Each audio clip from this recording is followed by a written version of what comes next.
What's up guys, it's James here, and in today's video we're going to be comparing an apples to apples comparison between rental arbitrage and short-term rental investing, the great debate. I have so many people that wonder if rental arbitrage is a good model when they reach out to me and they get in touch, and I have a lot of people that watch other content on YouTube and see other people doing rental arbitrage and wonder if that is a good model. And I've done another video where I kind of debunk the idea that people come to, well, wouldn't I be better off, investing my down payment money for a property, instead put that into investing it into rental arbitrage. And I kind of debunked that, but someone actually left a comment on that video saying, hey, this isn't actually an apples to apples comparison. And so I wanted to actually put together an apples to apples comparison so we can really go through this once and for all and compare and contrast if you actually took the same amount of money and invested it into buying a property and all the expenses that come along with that versus if you took that amount of money and put it into rental arbitrage, picking up properties and doing everything that comes along with that and all the expenses that come along with that.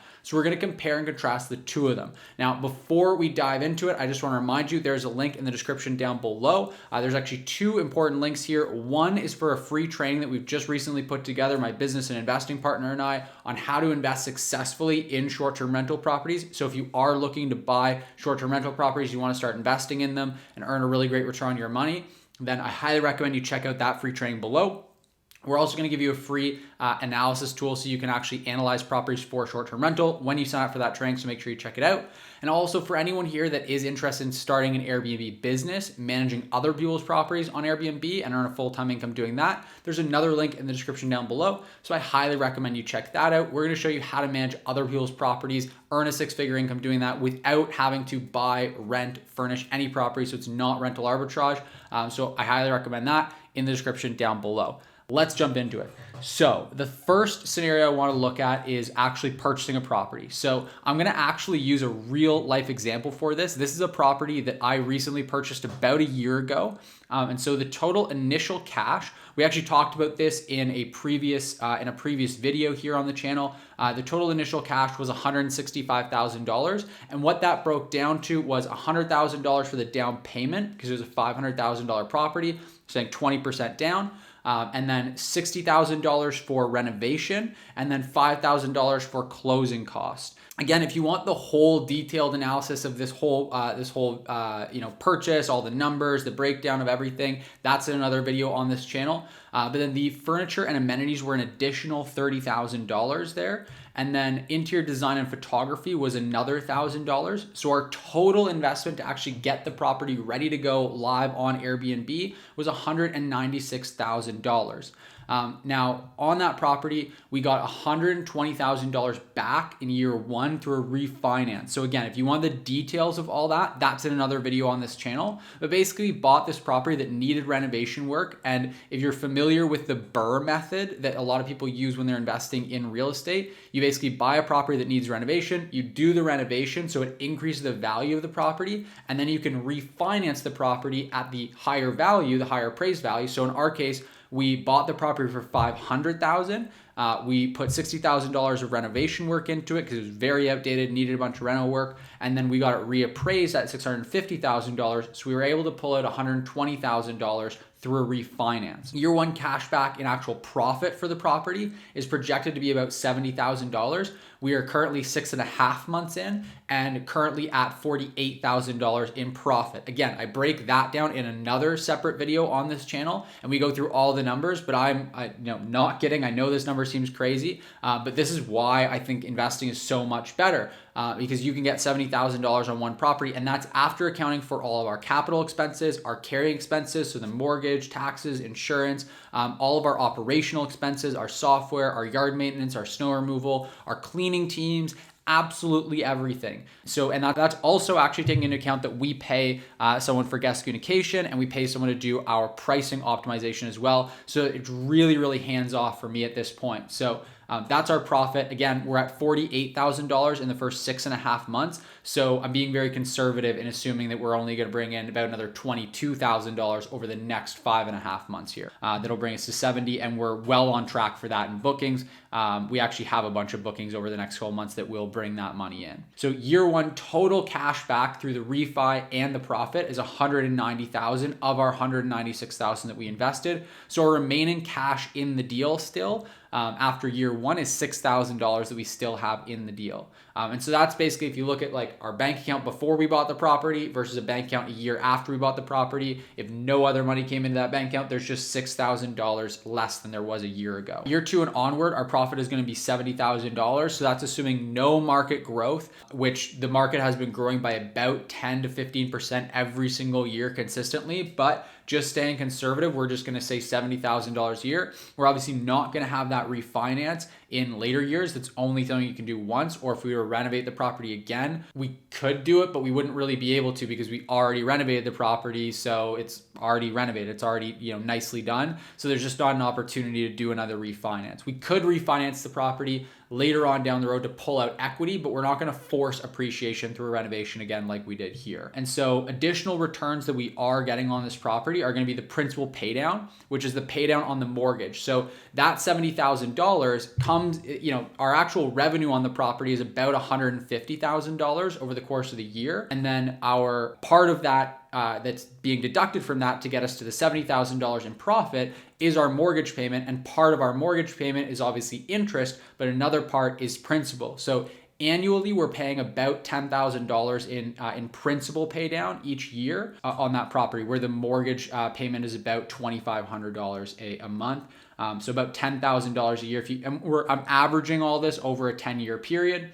It's going to be about $10,000 a year. Appreciation at 2%. If you again average it over a 10-year period, because it does compound on itself, which is obviously very powerful, then you're about $14,000 a year in appreciation. Again, that's at 2%, which is just insanely conservative for the market that we're in. We're just a couple hours outside of Toronto. Last year alone, it appreciated in that market about 35%. So 2% per year over 10 years is pretty crazy low. But again, we're not banking on that. I don't want to weight that heavily in here because I want to be fair. Equity in the property. We also have $130,000 worth of equity in the property because again, when we did the refinance, we still have a 20% equity stake in the property, which is worth about $130,000 because the property itself is now worth $650,000. Again, if you're confused by any of the refinance stuff or any of the equity in the property, I'd highly recommend you go back and check out that other video on our channel where we break that down in a lot more detail. But we've got that, so that averaged out over 10 years is about about $13,000 per year. So taking all this into consideration, the $70,000 plus $100,000, plus $10,000 plus $14,000 a year for appreciation, plus $13,000 per year, because again, I'm just averaging that over a 10-year period. We're getting to a total annual return after our principal is paid back, because obviously in year one, that just went to repaying the principal, repaying the amount that we'd invested. So now we're earning about $107,000 per year on this property. $70,000 of that is actual cash in the bank. The rest of it is equity in the property through principal pay down, appreciation, and then equity that's just tied up in the property. So you can look at that however you'd like. Obviously, we don't have all that money in cash. The large majority of it is in cash, about 70%. So additional consideration. So our monthly debt service on that property is $3,000 per month. So that's our worst case scenario, is that the property costs us $3,000 a month if everything were to grind to a halt. Our time required right now, I'm putting about half an hour per month into this property, and that is spending time basically just going over the financial report, which I do once per month. Again, I'm taking into account when I look at this profit number, that's a deduction from our total revenue. We've got people paid for guest communication, maintenance, cleaning, and then we have someone doing our pricing optimization and actually compiling a monthly report for me so that I can look at it. Again, that stuff doesn't cost a ton for that. It doesn't take a long time, but that's basically all going into it. So my actual time required is about half an hour per month that I take for this property. So our profit per hour on that is about $15,500 per hour, right? Now I'm gonna address why that number is so crazy high. If any of you guys are wondering, holy smokes, why is that number so crazy high? I'm gonna address that later on in this video, but that's the number. That's $15,000 and $15,500 profit per hour on this property. Another thing I want to point out here is that our dollar per dollar monthly, so for every dollar that we put into that monthly debt service, how much do we actually get back in profit when we do operate it? Well, we're getting about $2.97. So about $3 out for every dollar we put in. So if you just run the math on that, that's what it works out to, dollar for dollar monthly. And so that's something I like to look at because that is a good indication of what kind of risk you're taking. Obviously, if that number were very low, if you spend $1 to make back $1.10, you're still doing well. You're still making a profit. But if you put in $1 and you only make back 10 cents, that's a much thinner margin. You're a lot more risky than if you put in $1 and you make back, an extra $14 or whatever, right? So the lower that number is, the lower that ratio is, the more risky it is a good way that I like to look at it. And so now let's look at the same kind of thing for that same total of $196,000. So if we think back to the exact same total amount of investment, it's $196,000. And let's do this with rental arbitrage. So now my assumptions for this are going to be a renting properties at $2,000 per month. Furniture for those $2,000 a month properties is going to be $3,000 per month. And then the cost per property to get it set up is going to be $7,000 because you'll pay first month's rent, $2,000, last month's rent, another $2,000, and then furnishing the property, $3,000. Now I've done rental arbitrage. So these numbers are unrealistically low in my opinion, in my experience. And I think that pretty much anyone that's talking about rental arbitrage will tell you that experience with rental arbitrage will tell you this is a very fair set of assumptions to make. And then the total properties obviously is going to be 28 because if we have $196,000 and we want to again compare apples to apples, I know you could take the profit, reinvest it, blah, blah, blah. You could do the same with investing, but we're just talking about taking that $196,000 and investing it in a property or using it for rental arbitrage. So the total properties that you could get at $7,000 per property with $196,000 is 28 properties. So I'm also going to assume your monthly profit on each property is $900. And again, from my experience, this is pretty aggressively high for a $2,000 a month property. If you're renting it for $2,000 a month for the property, and then after all your expenses, you're cleaning everything, you're profiting $900, that is very good. That's great. So I'm assuming that's on the high end. And then that I'm gonna assume a growth rate as well of 2 properties per month because there's just no realistic scenario that a person's gonna get started in rental arbitrage and pick up 28 properties all at once and get them somehow furnished and listed instantly on short-term rental. I'm gonna assume that we start the clock as well from when the first 2 properties are actually onboarded, they're like listed, ready to go on Airbnb, and I'm gonna assume that in month 1 they perform at $900 per month in profit. So again, I'm giving a lot of benefit into this because I know that I'm an advocate for investing in property, so I don't want this to come off as biased, so I decided to just bias it the other way to counteract that. So I'm assuming a growth rate of 2 properties per month.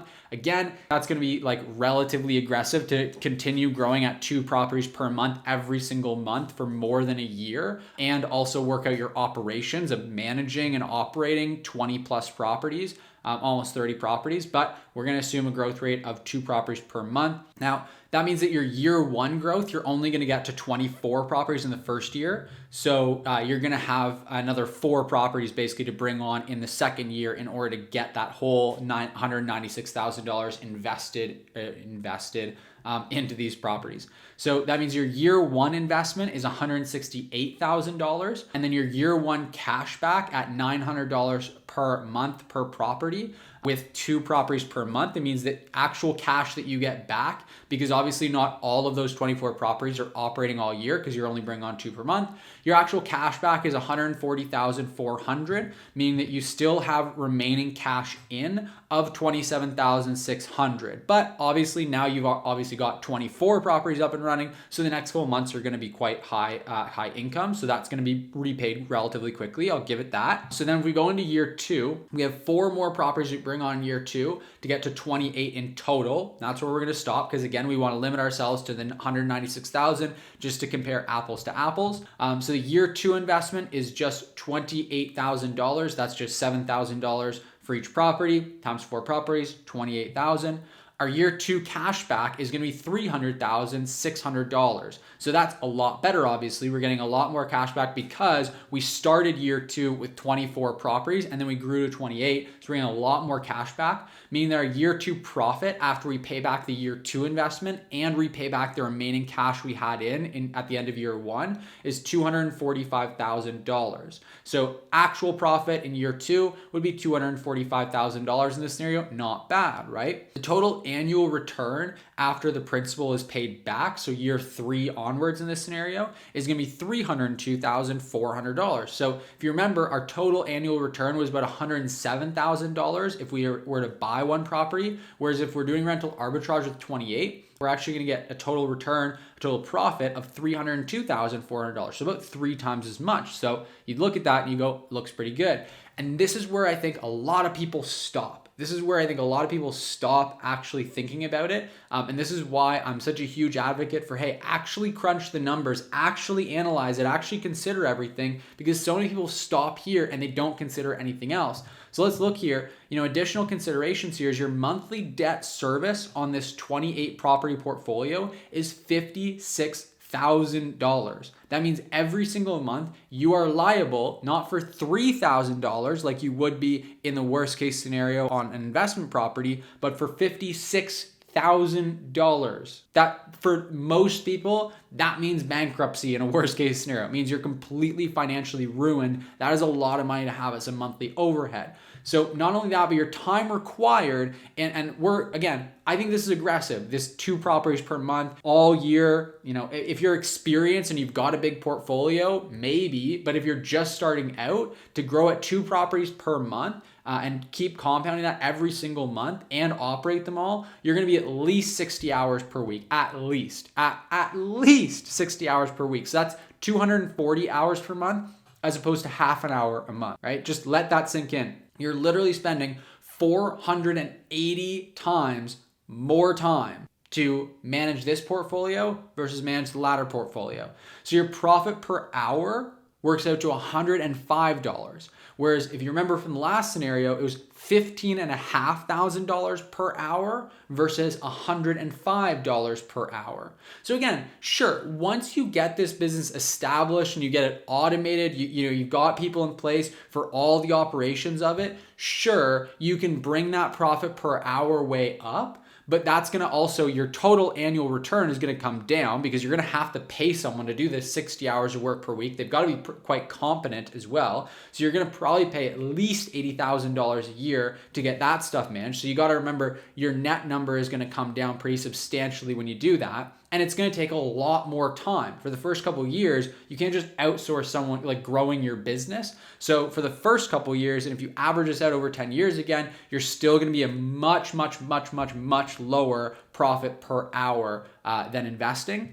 And then the other thing to consider is the risk, right? Remember the dollar per dollar monthly. So for every dollar of overhead, you're earning back $2.97 in profit. So you pay back that dollar and then you get another $2.97 back, dollar for dollar. Whereas here, for every dollar you put in, you're getting back $1.45. So you're getting back 45 cents worth of profit on every dollar that you invest. So that's 6.6 times lower profit dollar per dollar. So your risk is just a lot higher. You're running a much thinner margin. So here are the other things that I would consider. Like, why is the profit per hour so much greater? Like just a huge multiple. What is that? It'd be 150 times greater profit per hour for investing versus for arbitrage. Well, ultimately, that just comes down to leverage. It comes down to the fact that you are leveraging, you're investing this $196,000, but you're now controlling a $650,000 asset. So you're leveraging, you're actually investing your money, and your money is working for you as opposed to your time working for you. So that's why I always use air quotes when I say that you're investing in rental arbitrage, because it's not investing. You're spending, you're building a business, and that's all well and good. I'm all for building businesses. I'm all for doing that, but it's just not accurate to compare that as if it's the same thing as investing the same way that you would invest into the stock market or invest into real estate, actually buying it. And so that's really what it comes down to, is like there's just no leverage in a rental arbitrage business. Wouldn't it be way easier to buy 3 properties in 3 years instead of scaling to 28, right? Because you could get to 3 properties and be earning the exact same amount of money with those 3 properties if you owned them as you are in this scenario with 28 properties if you do rental arbitrage with them. Wouldn't it be a lot easier to just buy 3 properties? Yeah, absolutely, right? And maybe it'll take a little bit longer than 3 years, but if you refinance the properties, if you do the renovation, you refinance the property, then realistically, you're getting that money back through the refinance. You don't have to save up another $196,000 each time. The other thing I think a lot of people are going to point out here is, hey, James, you didn't take into account the time and energy that went into finding the property, that went into renovating the property, that went into everything, setting it up. And actually, yes, I did. But when you average that out over, it happens one time. It's one time that you do that. And if you average that over 10 years, then your investment is like nothing. It works out to a couple minutes per month, right? So it's just so little because you only do it once, and because you can leverage a lot of that out. Like for managing the whole renovation and everything, I didn't actually do the renovation myself. I hired someone else to do that. Whereas again, if you want to consider a scenario where you do that with rental arbitrage, where you do it the one time for just over a year, getting all these properties, and then you hand it off, you can do that. But again, that's going to give you a hit of $80,000 or so on your annual income, and your profit per hour is still going to be a lot lower than it would be with investing. Yeah, way easier to scale by investing, in my experience, absolutely. And then other things to consider is arbitrage carries about 20 times more risk, 20 times more monthly overhead, for about 3 times more ROI if you don't account for the investment of your time. So the risk reward there is drastically weighted towards risk. You're taking on a lot more risk proportional to the amount of additional reward you get. Now, if you actually do account for time, then arbitrage carries about 20 times greater risk for 150 times lower ROI. Because like I said, maybe you can cut that number down to 75 times lower if you hire someone out, so you're not investing as much time after the first year and a bit bringing on those properties. But again, it's going to be way lower ROI when you consider time, and still way more risk. There's no real way to get around that. It's just inherent with the arbitrage model. And then the other thing is that investing gives you a lot more control, in that you get to control your property, you get to control what you do. There's no liability of the landlord saying, hey, you can't keep doing this. We've had complaints from the neighbors or whatever, because you own the property, you are the landlord. So in this scenario, I've also considered, to keep it kind of apples to apples, in order to do that, I've had to consider that there's no risk of regulation coming in and wiping out your entire business and you being left with no equity at all with rental arbitrage. Whereas with real estate, that worst case scenario, if it happens, you still have equity in the property, and you can still sell that property for profit, go and buy something somewhere else. Whereas if that happens in your first year of building the business with your portfolio, you're out of luck. Like all that money, you don't have any equity that's built into it. It's just rent and furniture. So maybe you can salvage a bit of furniture by selling it secondhand for half of what you bought it for, but that money's out the window. So again, I've just discounted that whole risk there. I've discounted the risk of the landlord coming and saying, hey, we don't want to keep doing this with you. So for that, we can assume that you've had some kind of a clause in your agreement that would be really hard to negotiate, where you're not liable for those things. And still, we're still looking at these numbers, and like it still just makes way more sense to invest.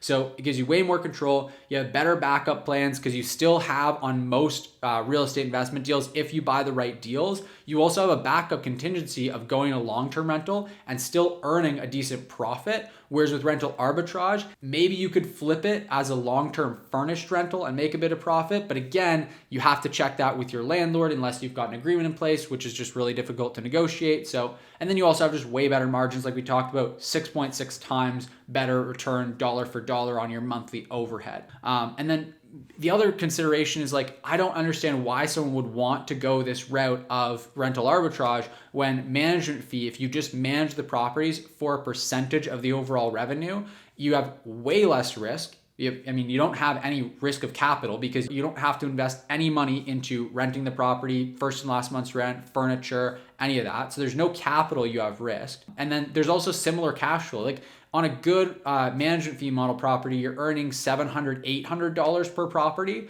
So to get rid of all the risk and all the capital, save yourself that $196,000 you need to invest into your business, you get $100 less per property. Like, it just doesn't make any sense in my mind to go the rental arbitrage model. And that's why, like, I'm speaking from experience. I made this mistake. I looked at the rental arbitrage numbers years ago and just got tunnel vision on it, didn't think about all of this other stuff, and just went and started doing rental arbitrage, and then later realized, oh my goodness, this is so risky. It's so capital intensive. The return dollar for dollar is so bad. The return on your time, taking that into consideration, is so bad, like all that stuff. Now, the return on your time is still quite good if you look at under the context of building a business. $105 an hour, like, that's a decent hourly wage. And again, you can leverage that more. You can bring it up to a few $100s per hour. It's just not in the same world as investing. It's two different things. It's building a business versus investing your income. I recommend both. I advocate for both. I think people should build their own business to build cash flow. I think people should invest to build wealth.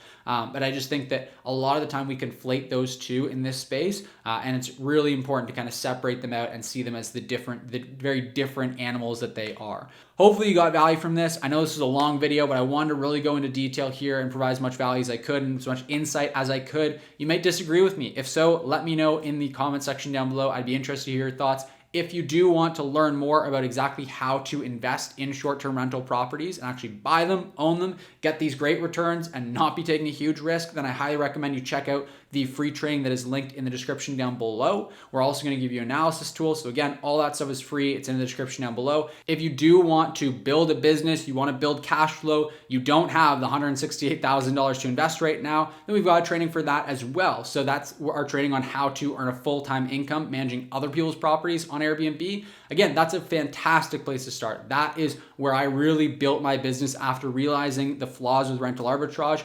That's where my background came from, majority of it for Airbnb. So I'd highly recommend you check out that training. We go in depth on exactly how to scale the business from zero to $100,000 a year, and do it in a way where you're not, again, renting or purchasing or furnishing or any of that with any properties. So if you want to build substantial monthly cash flow, then I highly recommend you check out that training. We're going to give you a bunch of tools, resources to help you along the way with that. All that being said, I hope you guys really enjoyed this video. I hope you got value from it. If you did, make sure you hit that like button, give me a thumbs up on the video. Also, make sure you hit the subscribe button to stay updated with the 2 new videos we post every single week. And I'll see you in the next video.